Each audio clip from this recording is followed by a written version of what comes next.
E Paulo continua nos ensinando.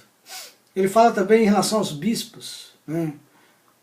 O episcopado é algo desejável, por ser uma boa obra, como ele mesmo diz a Timóteo, 1 Timóteo capítulo 3:1, ele diz: fiel é a palavra, se alguém aspira ao episcopado, excelente obra almeja. Por isso, o bispo deve ser irrepreensível, sóbrio, cheio de bom senso, simples ao vestir, hospitaleiro, competente no ensino. Um valor que, aliás, admiro muito na Igreja Cristã Apostólica, pois os nossos professores, e pastores, líderes que se encarregam do ensino, na pregação, o buscam sempre apresentar em seus discursos ensinos e sermões com conteúdos permeados por uma responsável reflexão nas verdades das Escrituras Sagradas, e com um maciço aprofundamento bíblico e teológico que amadurece, e fortalece a igreja para que esta não seja levada pelos ventos doutrinais espúrios, como ventos por aí. Quando o apóstolo Paulo usa o termo não dado ao vinho, William MacDonald comenta esse texto dizendo que a expressão dado ao vinho significa viciado em bebidas alcoólicas e pelo seu uso, ela desencadeia contendas e animosidade. O bispo, então, não deve ser um homem que se entrega ao vinho, que provoque brigas e escândalos. Estamos falando nesse sentido. Em nossa cultura, isso parece não tão elementar que dificilmente precisaria de menção. Mas devemos lembrar que a Bíblia ela foi escrita para todas as culturas. Em países, por exemplo, nas quais o vinho é usado pelos cristãos como bebida comum, às vezes pode haver o risco de abuso e de conduta desordeira. Mas o texto destaca-se aqui como a falta do autocontrole. Então uma pessoa que é dada ao vinho é aquele que não tem autocontrole, que não atende ao que a Bíblia diz que precisamos ter controle sobre nós mesmos. Mas a Bíblia distingue o uso do vinho e o abuso. Ela estabelece uma diferença. Ela faz essa distinção entre o uso e o abuso. Então, o bispo não pode abusar. Então, o uso com moderação, como bebida, era permitido quando Jesus transformou água em vinho nas bodas de Caná, como registra o Evangelho de João, capítulo 2, de 1 a 11. O uso para propósitos medicinais é receitado por Paulo a Timóteo, em 1 Timóteo, quando a gente leu 5:23. E como está também registrado em Provérbios 31:6, o abuso do vinho e da bebida forte é condenado em Provérbios capítulo 20, verso 1, e 23, 29 a 35. Embora a total abstinência não seja exigida literalmente, há uma situação na qual se requer moderação. Por exemplo, quando a ingestão de vinho ofenderia um irmão, por exemplo, mais um fraco, ou levasse alguém ao tropeço, aí fica complicado. Essa então é a principal, esse texto lá de Romanos 14:21 fala sobre isso. Essa então é a principal consideração que leva muitos cristãos nos Estados Unidos a se absterem completamente do álcool. Por isso, Paulo aconselha que o presbítero não seja briguento, nem indulgente, mas deve ele ser pacífico, desinteresseiro. Quando o apóstolo Paulo usa essa palavra de dado ao vinho, é uma pessoa que é como se fosse um beberrão. E a figura do beberrão é essa, que está sempre causando contenda. contenda, né? Porque ele bebe, ele perde o seu juízo e sai fazendo um monte de besteira. Então, essa é a comparação que o apóstolo faz com a pessoa dada ao vinho. É uma pessoa que tem essas características, né? De uma pessoa que sai fazendo contendas. E às vezes a pessoa, nem se tem um problema sério de caráter, não precisa nem beber vinho para isso, porque ele já vai arrumar briga, confusão, a troco de nada. Paulo então supõe que ele possa também ser casado e não celibatário. Que poder de conselho, de aconselhamento que esse apóstolo tinha, né?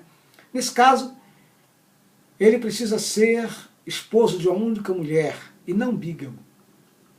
Acima de tudo, que o bispo, que o presbiteros, que o episcopos saiba governar bem a sua casa, para poder também governar a igreja de Deus. Porque, gente, a tensão do Evangelho, ela se inicia primeiramente dentro da nossa casa. Então, você que tem casa, que é o cabeça de uma casa, bem-vindo à tensão do Evangelho, porque ele vai se manifestar na sua casa. E o pai, então, começando em casa, deve, com sua história existencial, mostrar ao filho toda a força testemunhal da sua paternidade. Meus queridos, precisamos procurar estar mais bem próximo dos nossos filhos, para que possamos, penetrando em seu universo, conhecê-los melhor. E acompanhar, né, e compartilhar das suas carências afetivas, dos seus sonhos, participar dos seus projetos, das suas aspirações, das suas dúvidas, dos seus medos. E não podemos deixar nenhuma lacuna no exercício da nossa paternidade. Muitos pais ainda não perceberam os estragos que podem ser causados à formação da personalidade e caráter de uma criança, pela ausência dessa figura tão importante que é o pai. Pesquisas revelam que a presença do pai é fundamental já nos primeiros 2 anos de vida. Então, querido pai, a futura boa qualidade de vida dos seus filhos depende muito do modelo de paternidade que você exerce agora. Porque numa relação saudável com o pai, a criança vai se identificando, vai assimilando emocional e psicologicamente aspectos, atributos e comportamentos a partir do modelo que lhe é oferecido pelo pai. Veja a responsabilidade que está sobre o seu ombro. Porque a relação com o pai irá afetar também decisivamente como a criança enxergará Deus durante toda a sua vida. E isto é uma afirmação de Luciano Vilaça, quando escreve o seu livro de pai para filho.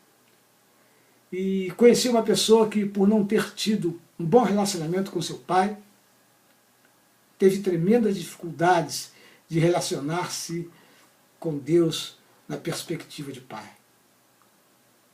Como um filho, então, vai conceber Deus como pai, se o seu pai que é o modelo, que é a sua referência, que é o seu arquétipo de paternidade, se todos esses valores ruins estão em um homem, né, que espanca a mãe, espanca os filhos, que é um brutalhão, que furta, que é promíscuo, que é desonesto, que é um namorador, que é um adúltero, infiel. Porque a figura do pai, ela é decisiva, inclusive, para a formação religiosa do filho. Assim, o pai deve apontar ao filho a beleza existente nos traços e contornos do rosto divino, para que seus filhos possam com mais facilidade assimilar também Deus como Pai. Em 1 Timóteo capítulo 3, de 1 a 7, Paulo diz que o candidato a pastor, o líder, não deve ser recém-convertido e que os de fora da comunidade falem bem dele. Assim como aconteceu quando Paulo chega em Icônio, aqueles líderes deram um bom testemunho do comportamento de Timóteo.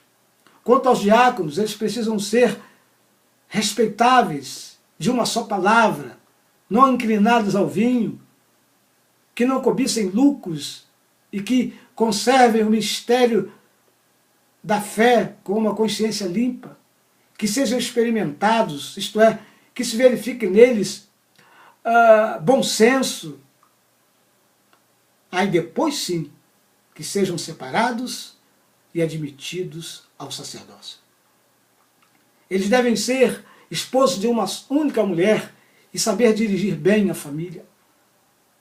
Em 1 Timóteo 3, de 8 a 13, as mulheres diaconisas devem ser respeitáveis, não mulheres maldizentes, precisam ser sóbrias e fiéis. E Paulo também fala sobre os falsos mestres. É preciso, irmãos, estarmos atentos para que os falsos ensinamentos não venham perturbar a comunidade. Não devemos emprestar os nossos púlpitos para que disseminem ensinos espúrios, vazios de conteúdo bíblico teológicos. Graças a Deus que a ICAP tem todo o cuidado de não emprestar a tribuna para qualquer pessoa, só por se dizer mestre. Pessoas que possam trazer discursos espúrios e provocar doença na igreja. Preste atenção, queridos. Eu vou contar daqui a pouco o que aconteceu comigo, o que eu presenciei em um gueto evangélico onde eu fui convidado para pregar.